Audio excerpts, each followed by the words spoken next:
नमस्कार मेरे प्रिय विद्यार्थियों, मैं सुबोध पांडे आज मैं पुनः आपकी सेवा में उपस्थित हुआ हूं एक नए विषय को लेकर। जी हाँ, कुछ भी कहने से पहले मैं सबसे पहले आपका इस एडुकेशनल चैनल में हार्दिक स्वागत करता हूं।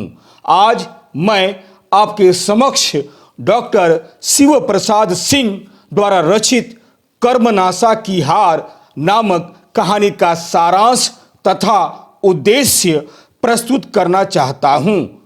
तो आइए सबसे पहले मैं आपको डॉक्टर शिव प्रसाद सिंह जी का सामान्य परिचय दे दूं। डॉक्टर शिव प्रसाद सिंह जी का सामान्य परिचय आधुनिक हिंदी साहित्य के श्रेष्ठ कथाकारों में डॉक्टर शिव प्रसाद सिंह जी का बड़ा ही लोकप्रिय स्थान है। सच पूछा जाए तो छठे दशक में जिन कथाकारों ने अपनी कहानियों के द्वारा समाज में हलचल मचाई, उनमें डॉक्टर शिव प्रसाद सिंह जी का नाम बड़े ही आदर के साथ लिया जाता है। ये मूलतः आंचलिक कथाकार हैं। इनकी गणना हिंदी के उच्च कोटि के आंचलिक कथाकारों में की जाती है। इनका जन्म 19 अगस्त सन 1928 ईस्वी में वाराणसी में एक जमींदार परिवार में हुआ था। वाराणसी में रहकर ही इन्होंने अपनी शिक्षा प्राप्त की। प्रारंभिक शिक्षा समाप्त करने के बाद इन्होंने काशी हिंदी विश्वविद्यालय से उच्च शिक्षा प्राप्त की और फिर वहीं पर अध्यापन कार्य भी आरंभ किया।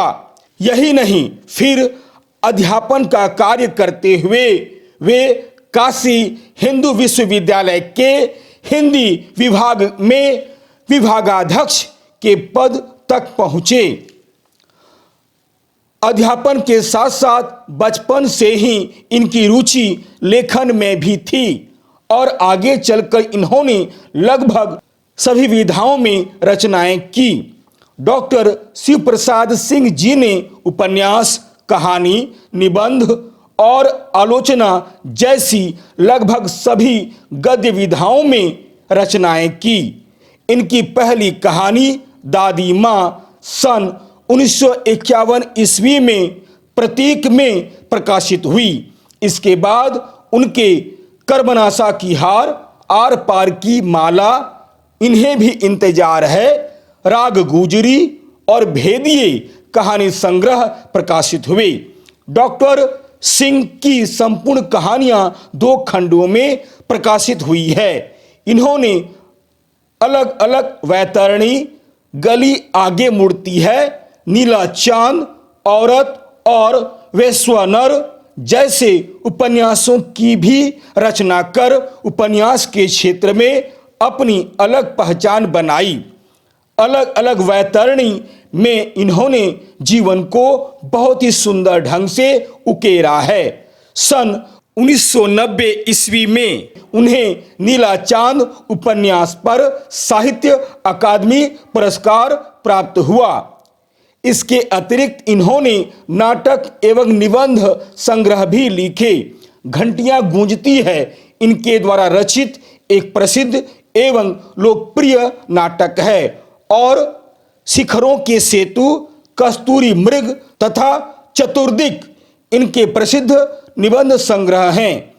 विद्यापति आधुनिक परिवेश और नवलेखन तथा आधुनिक परिवेश और अस्तित्ववाद डॉक्टर सिंह के प्रसिद्ध आलोचनात्मक लेख हैं। डॉक्टर शिव प्रसाद सिंह महर्षि अरविंद जी के जीवन दर्शन से बहुत अधिक प्रभावित थे।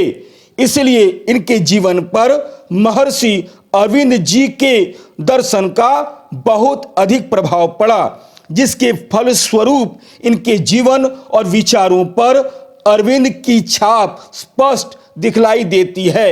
डॉक्टर सिंह ने उनसे अत्यधिक प्रभावित होकर ही उत्तर योगी श्री अरविंद नाम से महर्षि अरविंद जी की जीवनी भी लिखी। डॉक्टर शिव प्रसाद सिंह जी के साहित्य की सबसे बड़ी विशेषता यह है कि इन्होंने अपनी कहानियों को ग्रामोन्मुखी बनाकर या ग्रामों से जोड़कर मानो एक नई कहानी परंपरा की शुरुआत की। इन्होंने केवल अपनी कहानियों को ग्रामोन्मुखी बनाकर या गांवों से जोड़कर या ग्रामीण परिवेश को ही प्रस्तुत नहीं किया, बल्कि सामाजिक विसंगतियों पर तीखा व्यंग्य करते हुए अंतर्विरोधों को भी पाठकों के समक्ष प्रस्तुत किया है। डॉक्टर शिव प्रसाद सिंह जी ने अपनी रचनाओं के माध्यम से समाज को खोखला करने वाले अंधविश्वासों पर भी गहरी चोट की है। 28 सितंबर 2008 ईस्वी को सुबह 4 बजे डॉक्टर शिव प्रसाद सिंह जी ने सदा सदा के लिए अपनी आंखें मूंद ली। अतः हम कह सकते हैं कि डॉक्टर शिव प्रसाद सिंह जी छठे दशक के एक बेजोड़ तथा बहुमुखी प्रतिभा संपन्न साहित्यकार हैं। एक आंचलिक कथाकार के रूप में हिंदी कथा साहित्य को एक नई दिशा प्रदान की है। इनकी कहानियों में गांव की तस्वीर साफ सुथरे रूप में उभरी है, किंतु उनमें रोमांस की प्रधानता है। भाषा आंचलिक और कथ्य के अनुरूप है। अतः कथ्य एवं शिल्प दोनों ही दृष्टियों से इनकी रचनाएं काफी सफल है। आइए अब मैं डॉक्टर शिव प्रसाद सिंह द्वारा रचित कर्मनाशा की हार कहानी के सारांश को आपके समक्ष प्रस्तुत कर रहा हूं। डॉक्टर शिव प्रसाद सिंह आधुनिक हिंदी साहित्य के लोकप्रिय कथाकार हैं। इन्होंने अपनी कहानियों को ग्रामोन्मुखी बनाकर मानो एक नई कहानी की शुरुआत की तथा उन्होंने न केवल परिवेश को ही चित्रित किया है, बल्कि सामाजिक विसंगतियों पर भी तीखा व्यंग्य करते हुए अंतर्विरोध को भी पाठकों के समक्ष प्रस्तुत किया है। इनकी कहानियां व्यंग्य प्रधान होती है। इन्होंने अपनी रचनाओं के माध्यम से समाज को खोखला करने वाले अंधविश्वासों पर भी गहरी चोट की है। कर्मनाशा की हार इनकी बहुचर्चित कहानियों में से एक है। यह इनकी एक चरित्र प्रधान कहानी है। इसके साथ साथ यह एक आंचलिक कहानी भी है। यह कहानी संपूर्ण रूप से एक ऐसे भारतीय गांव की कहानी है जहां अंधविश्वास है, रूढ़ी है, ईर्ष्या है तथा बाहरी प्रतिष्ठा अर्थात अपनी इज्जत को बनाए रखने के लिए चिंताग्रस्त लोगों का समुदाय भी है। इस कहानी के माध्यम से इन्होंने समाज में व्याप्त रूढ़िवादिता और अंधविश्वास पर कड़ा विरोध किया है। कर्मनाशा एक नदी का नाम है जो झारखंड और बिहार तथा उत्तर प्रदेश में बहने वाली नदी है। कहा जाता है कि काले सांप का काटा आदमी बच सकता है, हलाहल जहर पीने वाले की मौत तक रुक सकती है, किंतु जिस पौधे को एक बार कर्मनाशा का पानी छू ले वह फिर कभी हरा नहीं होता है। कर्मनाशा के बारे में नदी के किनारे बसने वाले लोगों का कुछ ऐसा ही विश्वास था कि कर्मनाशा नदी में एक बार बाढ़ आ जाए तो बिना मनुष्य की बलि लिए हुए उसका पानी लौटता नहीं है। भैरव पांडे के माध्यम से लेखक ने इस अंधविश्वास को तोड़ा है। नई डीह नामक एक छोटा सा गांव इसी कर्मनाशा नदी के किनारे बसा हुआ था। थोड़ी ऊंचाई पर बसा हुआ होने के कारण नई डीह वालों को इसकी भयावहता का कोई डर नहीं था, बल्कि बाढ़ के अपार जल को देखकर सभी गांव वाले खुशियां मनाते। 2-4 दिन की यह बाढ़ उनके लिए तब्दीली बनकर आती। मुखिया जी के द्वार पर लोग बाग इकट्ठे होते और कजली सावन की ताल पर ढोलकें उनकने लगती। इसी गांव में भैरव पांडे नामक एक पंडित रहते थे। वे पैरों से अपाहिज थे। भैरव पांडे दिन भर बरामदे में बैठकर रुई से बिनौले निकालते, तुमते, सूत तैयार करते और अपनी तकली नचा नचा कर जनेऊ बनाते, जजमानी चलाते, पत्रा देखते, सत्यनारायण की कथा बाँच देते और इससे जो कुछ मिलता अपना गुजारा करते थे। भैरव पांडे की माता पिता की मृत्यु हो चुकी थी। माता पिता की मृत्यु के पश्चात उन्होंने अपने 2 वर्षीय छोटे भाई कुलदीप का पालन पोषण बड़े ही लाड़ प्यार से किया था, जो अब 18 वर्ष का नवयुवक हो चुका था। भैरव पांडे के पुश्तैनी मकान के समीप एक मल्लाह परिवार रहता था। फुलमत इसी परिवार की एक विधवा पुत्री थी। एक दिन भैरव पांडे के यहाँ फुलमत बाल्टी मांगने के लिए आती है। भैरव पांडे कुलदीप से बाल्टी देने के लिए कहते हैं। बाल्टी देने के समय कुलदीप फुलमत से टकरा जाता है। फुलमत पहले तो शक पकाती है, फिर मुस्कुरा देती है। कुलदीप भी उसकी ओर मुग्ध दृष्टि से देखता है। भैरव पांडे यह सब देख लेते हैं। उस समय उन दोनों से तो कुछ नहीं कहते हैं, परंतु मन में एक शक पैदा होता है। उसी दिन से वे कुलदीप के क्रियाकलापों पर दृष्टि जमाए रखते हैं। धीरे धीरे कुलदीप एवं फुलमत एक दूसरे से प्रेम करने लगते हैं। भैरव पांडे ने अपने छोटे भाई कुलदीप को पारिवारिक प्रतिष्ठा और मर्यादा का बोध कराकर बहुत समझाया, परंतु उन दोनों के संबंध दिनों दिन बढ़ते गए। उन्होंने एक बार फुलमतिया और कुलदीप को एक साथ देखा भी। डर के कारण तब कुलदीप गांव छोड़कर भाग गया। जब वह पुनः गांव में लौटकर आया तो उसके भाई भैरव पांडे ने सोचा कि उसका भाई सुधर गया है, लेकिन ऐसा नहीं हुआ था। कभी कभी भैरव पांडे सोचते, काश फुलमत अपनी ही जाति की होती तो कितना अच्छा होता, काश यह विधवा नहीं होती तो कितना अच्छा होता। उसका रूप, चाल चलन, संकोच, सब कुछ किसी को भी शोभा देने लायक था। एक क्षण के लिए उनकी आंखों के सामने सफेद साड़ी में लिपटी फुलमत की पतली दुबली काया हाथ जोड़कर खड़ी हो जाती, जैसे वह आंचल फैलाकर आशीर्वाद मांग रही हो। परंतु पारिवारिक प्रतिष्ठा, जाति और मर्यादा का बोध उन्हें ऐसा करने से रोक रहा था। कुलदीप और फुलमतिया के संबंध और भी गहरे हो गए थे। वे एक दिन मुखिया की बेटी की शादी यानी मौके का फायदा उठाकर चांदनी रात में कर्मनासा नदी के तट पर छुपकर मिलने चले जाते हैं। भैरव पांडे संयोगवश उन दोनों को देख लेते हैं और फिर दोनों को बहुत डांटते हैं। कुलदीप पर तो उन्हें इतना क्रोध आता है कि वह उसके गाल पर थप्पड़ तक मार देते हैं। इस घटना के बाद कुलदीप घर से भाग जाता है। भैरव पांडे उसे बहुत ढूंढते हैं, किंतु वह नहीं मिलता है। कुलदीप को घर से भागे हुए लगभग 4-5 महीने बीत जाते हैं। कुछ दिनों के बाद नई डीह में एक विचित्र घटना घटती है। फुलमतिया नाम की जो विधवा स्त्री थी, उसे एक बेटा पैदा हुआ है। इस घटना से गांव वाले स्तब्ध रह जाते हैं। गांव वाले तरह तरह की बातें करते हैं।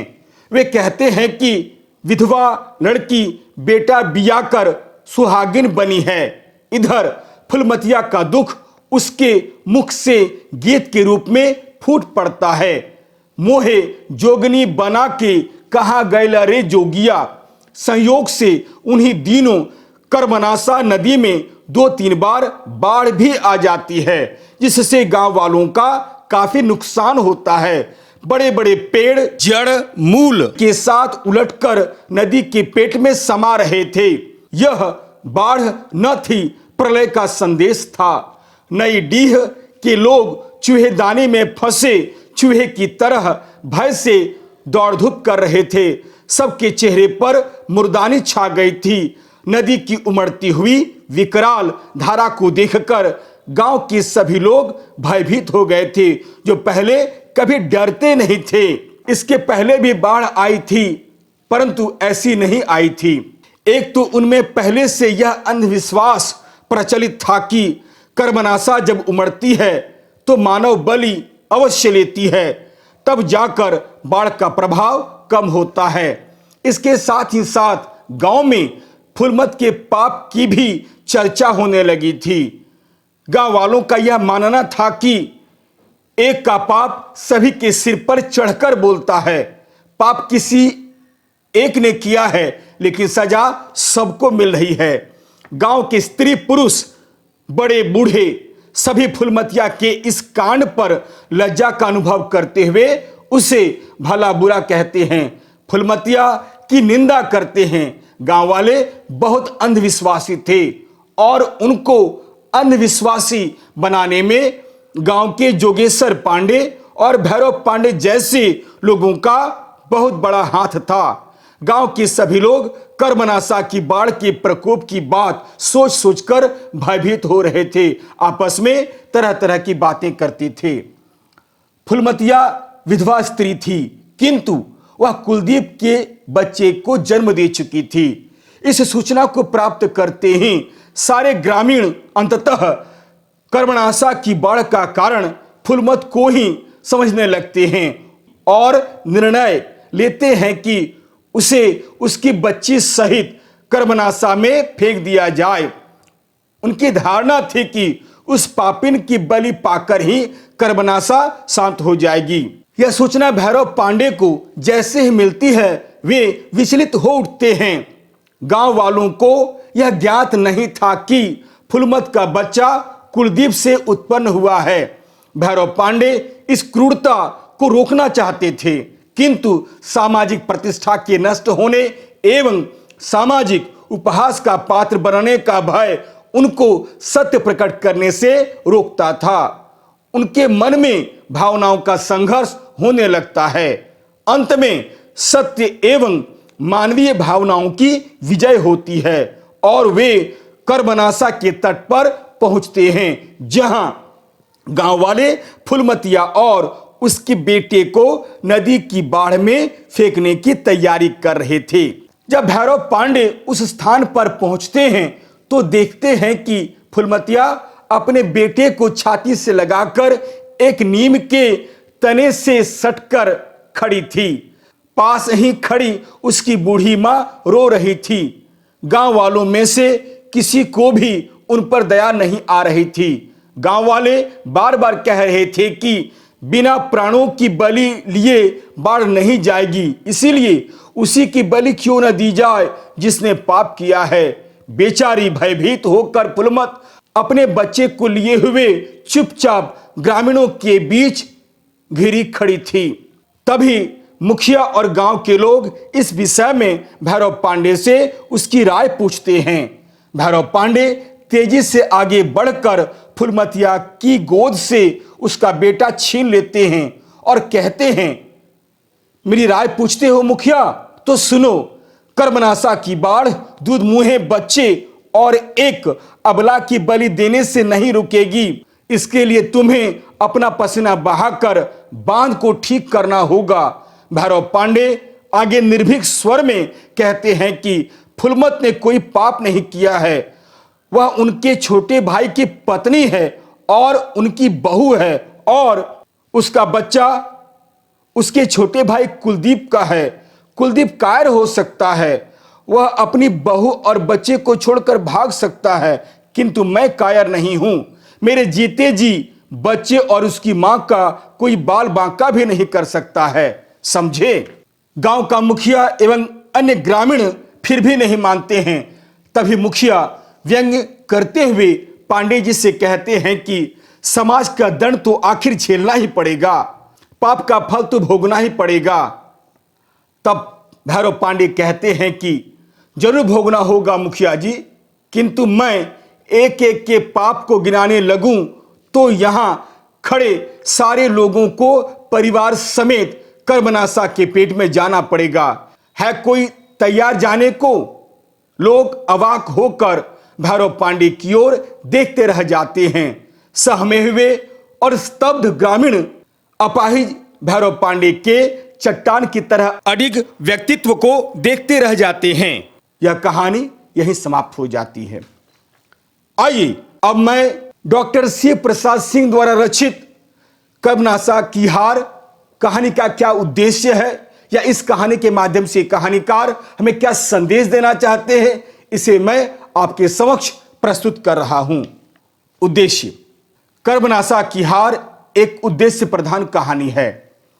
प्रस्तुत कहानी का प्रमुख उद्देश्य आजादी के इतने वर्षों बाद भी समाज में व्याप्त अशिक्षा, अंधविश्वास तथा रूढ़िवादिता पर व्यंग्य करना है तथा कर्मवादी दृष्टिकोण की स्थापना करना है। सामाजिक रूढ़ियां, अंधविश्वास और संस्कार बड़े ही शक्तिशाली होते हैं, किंतु वास्तविक मनुष्यता उनसे ऊपर उठने में है। अंधविश्वास एक समाज की कुरीति है जो समाज व देश की प्रगति को रोक देता है। मनुष्य प्रगतिशील दृष्टिकोण अपनाकर अपने कर्मों से इस अंधविश्वास से छुटकारा पा सकता है और अपने दुखों का अंत कर सकता है तथा समाज व देश की प्रगति में योगदान दे सकता है। यह कहानी प्रगतिशील और मानवतावाद का भी समर्थन करती है। इसमें अंधविश्वासों तथा सामाजिक रूढ़ियों का खंडन किया गया है। वंश मर्यादा के मिथ्या मोह से मुक्त होने की आकांक्षा तथा मानवता की विजय की उद्घोषणा की गई है। उपेक्षितों के प्रति सहानुभूति एवं संवेदना व्यक्त करना तथा उनके अधिकारों के प्रति संघर्ष करने की प्रेरणा देना भी इस कहानी का मुख्य उद्देश्य है। इसमें शोषित वर्ग की आवाज बुलंद की गई है। व्यक्तिगत तथा सामाजिक सही प्रकार के शोषण का विरोध किया गया है। उपर्युक्त इन्हीं तथ्यों को उजागर करना इस कहानी का प्रमुख उद्देश्य है। यदि आपको यह वीडियो अच्छा लगता है तो इसे लाइक अवश्य करें, अपने सगे संबंधियों के बीच भी इसे शेयर करें और हां, चलते चलते मेरे इस चैनल को सब्सक्राइब करना बिल्कुल नहीं भूलें। आपको याद दिला दूं, मेरा यह चैनल पूरी तरह से एक एजुकेशनल चैनल है। तब तक के लिए नमस्कार, धन्यवाद।